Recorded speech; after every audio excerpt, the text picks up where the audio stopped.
Okay, so moving right along now. We've done a couple of Tabascos, shown you how that worked. Just get into it and start it. I'll give you feedback. And please remember, anytime I ask you to look at an ad and tell me what it's trying to do, or give me your opinion of it, I expect you to start with Tabasco. Okay. Now we're moving to a new part of the deck. You know what? I'm just going to do something a little sneaky here, everybody, because we covered a lot of ground, believe it or not. Where are we now? So we finished talking about the purchase funnel and the copy strategy. And now, sorry, I just can't stand little mistakes. Now we're going to talk about key media principles, how we compare types of media, etc. Then we'll talk about spending by medium. And we're pretty much done with our topics for the first lecture. I'll just give you a really quick summary of some tippity-top key points, and then talk about a couple more things and give you your homework. Okay, so believe it or not, we're almost there, everybody. Okay, let's go back to where the heck we were now, which is here. Okay, and we'll go to slideshow, and from current slide. Okay, so key media terms. First one is impression. What is an impression in terms of the world of media? I like to visualize it as someone getting bonked in the head one time. So if you're sitting there and you can take your fist and put above and just gently touch the top of your head and go bonk, that's an impression. Bonk, ooh, that hurt. That's an impression. So basically, one person seeing one ad one time is an impression. One person seeing one ad one time is an impression. Look at me. You know, I refine things as I go along, and that's something. Seeing one ad one time. Okay, everybody? I'm going to save that, I hope. That's really important for you to know, because lots of other stuff is based on that in media. Now, what is reach? Reach is always a percentage. What percentage of your target audience has seen your ad at least one time? Has had at least one impression? What percentage? So what is maximum reach? 100%. Everyone in your target audience, every single soul, has heard or seen your ad at least one time.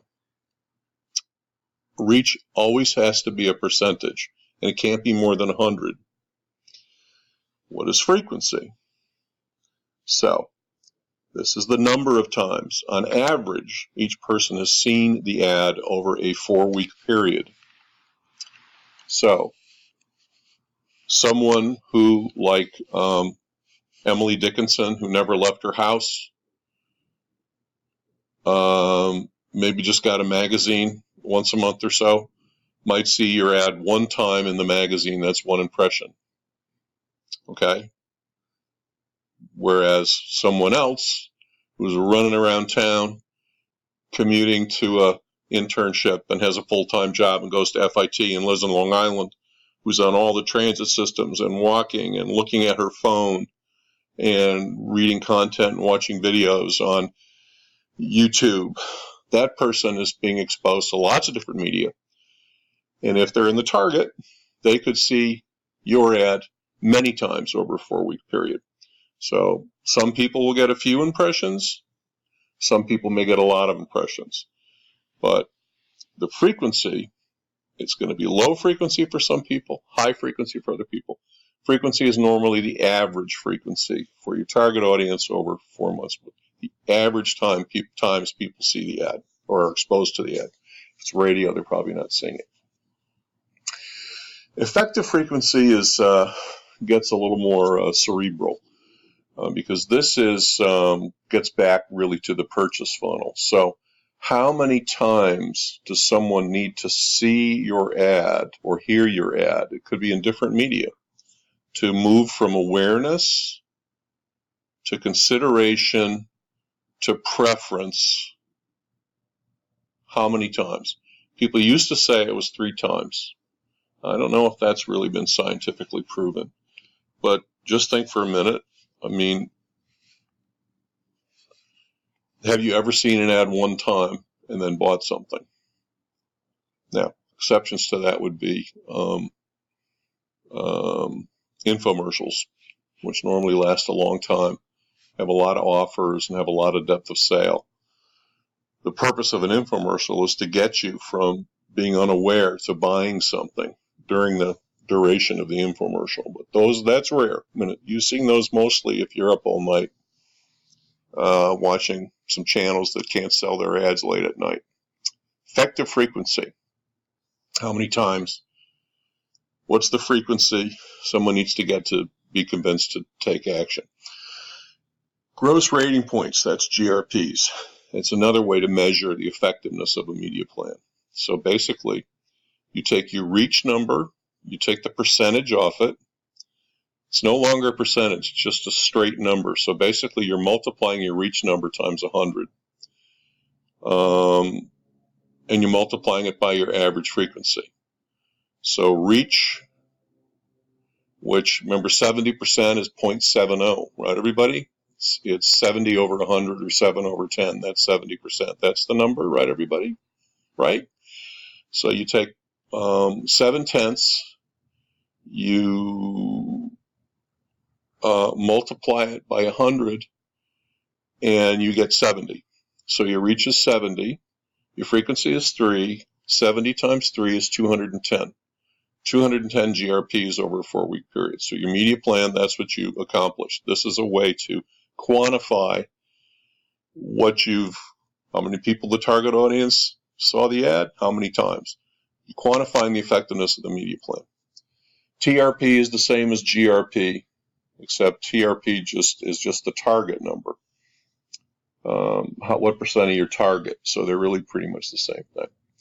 Now, these other 3 here are singular medium measurement. So how many people read a magazine? Circulation is used for newspapers and magazines. It's just for print. So, and it involves how many people subscribe. And then what are newsstand sales? So how many initial people have paid for the magazine?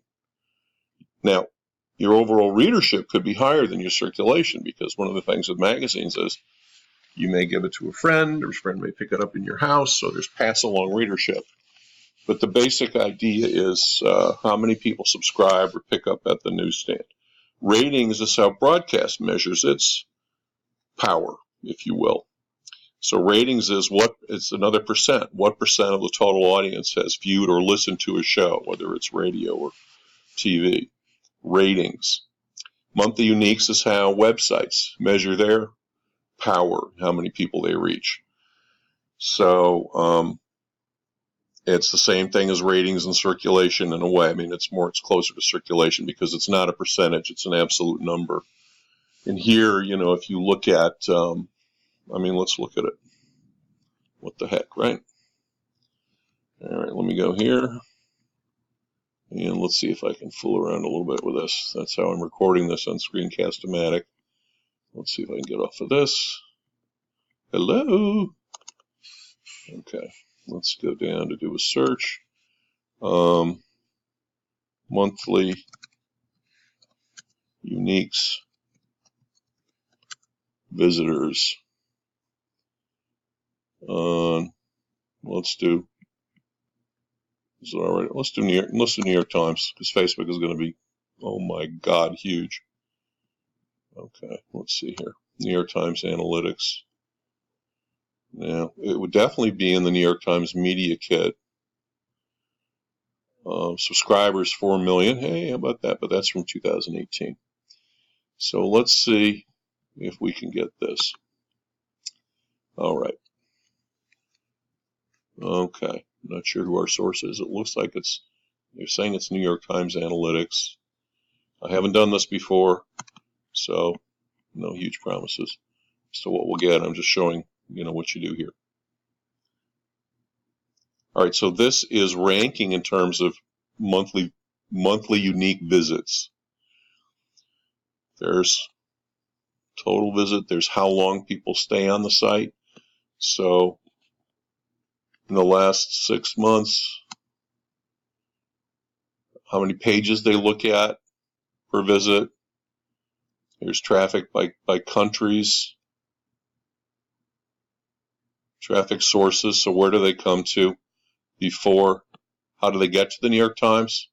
They're clicking from a search for the New York Times. They're going direct to the website.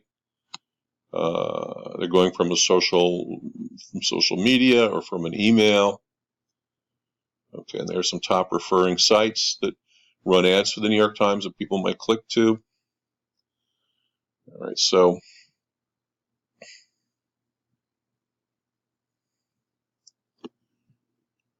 I don't know. Okay, so how many individual people actually visit? So I think we kind of got an idea of that a little bit from there, hopefully. I hope, guys. Let's see where we are here. Okay. So then the last one here is cost per thousand. M is for Mille, M-I-L-L-E, which stands for thousand. So how much does it cost to reach every 1,000 customers one time? How much does it cost to reach every 1,000 customers one time? That's how you compare the efficiency of different media.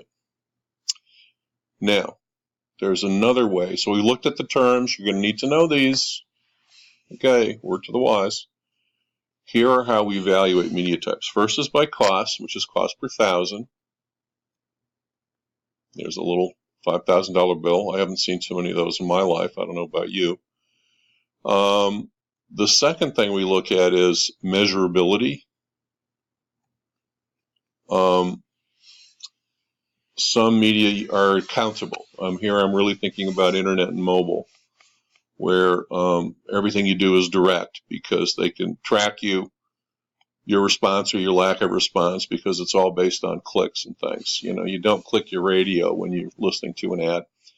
So some media, traditional media, are not so measurable. The new media, internet and mobile, are measurable. Now the third way, and this is an important one we're going to spend just a minute on, is quality of impression. So there's their nice lady getting knocked on the head for one impression. I'm sorry if it's sexist. I didn't mean it to be. Just look for the picture. What do we mean by quality of impression? Well, let's take a look. Does it have sight, sound, or motion? What is the depth of sale? And let's just go back here. Now, what do we mean by that? Well, most people would say that a video impression, a video ad, which has color, sight, sound, motion, is the most convincing sort of communication, because everything is there for you. You can show the dirty clothes and the clean clothes. You can show the people. You can listen to the people. A lot of people say on the flip side that radio, which is only sound, is not as effective an impression. Or print, which has no movement or sound, is not as effective an impression as a TV ad. So the gold standard is TV, and so it's based on your senses, sight, sound, and motion. Different media types have different qualities of impression. The second thing, depth of sale. Now, I want you to think about, if you ride the subway, how long you spend in the subway car and what you do. Typical subway ride is 15 minutes. Most people look at the ads because they don't want to look across the aisle and make somebody mad. You got 15 minutes to look at all the ads. That's one kind of out-of-home depth of sale. If I'm in my car at 75 miles an hour going by a billboard, I look at it for 3 seconds. That's another type of depth of sale. Time spent with the ad is another key metric. Now we're going to stop.